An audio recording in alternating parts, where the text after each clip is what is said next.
Assalamualaikum warahmatullahi wabarakatuh. Apa kabar kalian? Semoga kalian baik-baik saja dan tetap diberikan kesehatan oleh Allah Subhanahu wa Ta'ala. Bantu channel kami dengan cara subscribe dan tekan tombol lonceng kalian. Terima kasih. Semoga kisah ini bermanfaat. Dua saudari perempuan bergiliran merawat ibu mereka yang sakit sampai salah satu dari mereka menyerah dan pergi.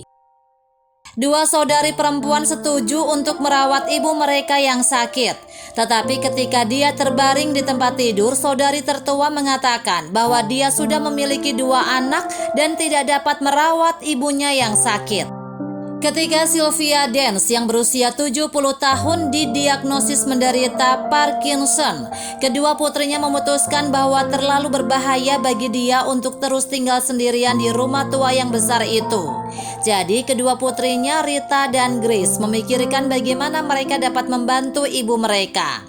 Saran yang mereka berikan kepada Sylvia adalah bahwa dia akan menghabiskan 3 bulan dengan setiap anak perempuan dan menyewakan rumah mereka yang besar dan indah untuk menutupi biaya hidupnya. Dan itu berhasil untuk sementara waktu. Awalnya ini adalah yang pertama bagi keluarga Rita, suaminya dan kedua anaknya. Sylvia selalu menjadi favorit cucu dan menantunya mencintainya. Nenek ada di sana sepanjang waktu sebagai babysitter dan pembantu ibu. Meskipun Sylvia tidak gesit seperti dulu, dia adalah orang yang dinamis dan aktif yang senang membuat makanan, membuat kue dan membantu anak-anak mengerjakan pekerjaan rumah mereka.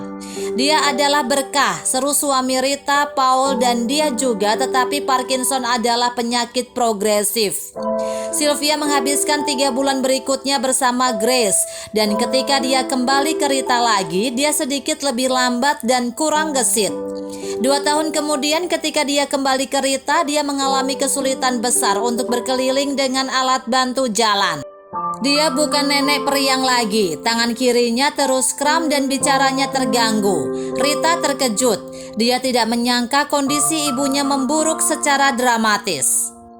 Dari bantuan yang diterima, Sylvia berubah menjadi gangguan bagi Rita, terutama ketika dia terisak karena dia kehilangan kendali atas kandung kemihnya. Itu adalah pukulan terakhir bagi Rita. Lagi pula anak-anaknya kehabisan popok. Dia mengira bahwa tugas-tugas yang tidak menyenangkan seperti itu jauh di belakangnya. Rita berbicara dengan suaminya dan keduanya memutuskan untuk menyewa seorang penjaga untuk Sylvia. Beberapa ribu euro sebulan yang sebelumnya didapat dari rumah 5 kamar Sylvia dan Munich tiba-tiba dibutuhkan untuk membayar pengasuh. Rita kesal, uang itu telah digunakan untuk beberapa tambahan yang sangat bagus yang telah menjadi kebiasaan keluarga. Dan sekarang mereka harus membelanjakannya untuk pengasuh. Itu tidak adil.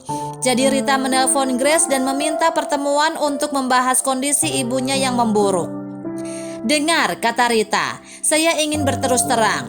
Semakin sulit untuk menjaga ibu di rumah, oke? Katie berusia 13 tahun melalui titik puncaknya dan hal sekarang berusia 8 tahun. Sejujurnya saya tidak berpikir itu adil bahwa mereka harus hidup dengan seorang wanita yang tidak lagi mengendalikan fungsi tubuhnya. Paul dan saya selalu berusaha membesarkan anak-anak dengan ceria, tetapi itu tidak mungkin ketika ibu terus kencing di popok." Grace tercengang. "Aku tidak mengerti, Rita. 6 bulan yang lalu kamu sangat bahagia." "Itu berfungsi 6 bulan lalu, oke?" bentak Rita. "Sejujurnya saya tidak pernah berpikir itu akan menjadi begitu buruk begitu cepat. Dokter mengatakan ibu tidak menanggapi obat-obatan. Mereka hanya tidak bekerja. Kamu belum menikah, kamu bebas seperti burung dan ketika ibu sudah sembuh datang, kamu tidak akan keberatan. Apalagi jika pengasuhnya masih bersamamu," kata Rita meyakinkan. "Jadi kamu tidak ada hubungannya dengan perawatan ibu?" Grace bertanya dengan heran. "Oh, tentu saja. Aku akan datang berkunjung setiap akhir pekan," kata Rita. "Dan jika kamu perlu pergi dari waktu ke waktu, aku bisa membawanya bersamaku selama beberapa hari, selama kamu memberitahuku sebelumnya yang memadai." "Aku mengerti," kata Grace lembut.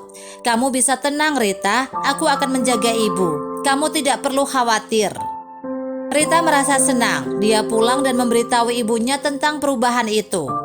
"Bu, Kamu akan segera pindah dengan Grace dan tinggal di sana secara permanen. Seperti yang mungkin kamu perhatikan, anak-anak sedang tumbuh dan membutuhkan lebih banyak waktu dari kami, kata Rita pada ibunya.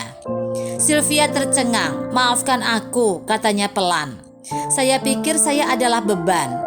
Sama sekali tidak, seru Rita senang. Hanya saja aku butuh waktu dan ketenangan untuk bersama keluargaku sendiri, dan masalahmu tidak mudah. Ketika Grace menjemputnya, Sylvia meneteskan air mata dan tidak mengatakan sepatah kata pun selama 1 jam perjalanan menuju rumah Grace. Grace mencoba berbicara dengan ibunya, tetapi dia hanya memalingkan wajahnya dan menangis. Malam itu setelah makan malam, Sylvia berkata, "Aku tidak pernah ingin menghancurkan hidupmu dan menjadi beban bagimu. Seandainya aku mati." "Mati?" teriak Grace ngeri. "Bu, apa yang kamu bicarakan? Aku sangat mencintaimu, aku membutuhkanmu." Tapi Sylvia menangis dan berkata, "Popokku, aku perlu mengganti popokku dan aku tidak bisa melakukannya. Semua tugas menjijikan ini akan jatuh padamu." Grace memeluk ibunya dan mengatakan, "Aku mencintaimu, Bu, dan membersihkan pantatmu tidak akan berbeda dari ketika kamu membersihkan pantatku. Ketika aku masih bayi, kamu merawatku, memberi makan dan melindungiku. Sekarang giliranku untuk membantumu. Ini bukan beban jika dilakukan dengan cinta." Sylvia menangis bahagia. Dia tahu bahwa Grace akan ada untuknya dan merawatnya dengan cinta selama sisa hidupnya. Rita mulai berkunjung setiap minggu, tetapi seiring waktu kunjungannya menjadi semakin jarang. Setahun kemudian, Rita terkejut menemukan bahwa pendapatan besar dari menyewakan rumah ibunya sekarang sepenuhnya menjadi milik Grace, dan bahwa Sylvia telah mengubah wasiatnya dan menyerahkan semuanya kepada Grace. Apa yang bisa kita pelajari dari cerita ini? Cinta tidak berpaling ketika merawat orang yang dicintai menjadi lebih sulit. Rita juga memiliki ibunya di sekitar ketika dia membantu dan berguna. Tetapi ketika dia menjadi semakin tergantung, dia menjatuhkannya. Orang tua kita telah merawat kita dengan cinta dan pengabdian dan pantas mendapatkan perawatan yang sama di tahun-tahun senja mereka. Grace mencintai ibunya dan bersedia memberinya perawatan yang sama seperti yang diberikan Sylvia saat dia masih bayi.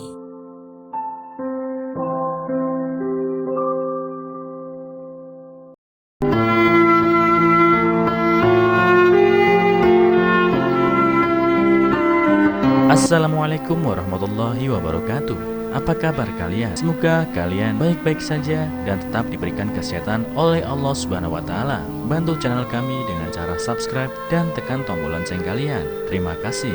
Semoga kisah ini bermanfaat.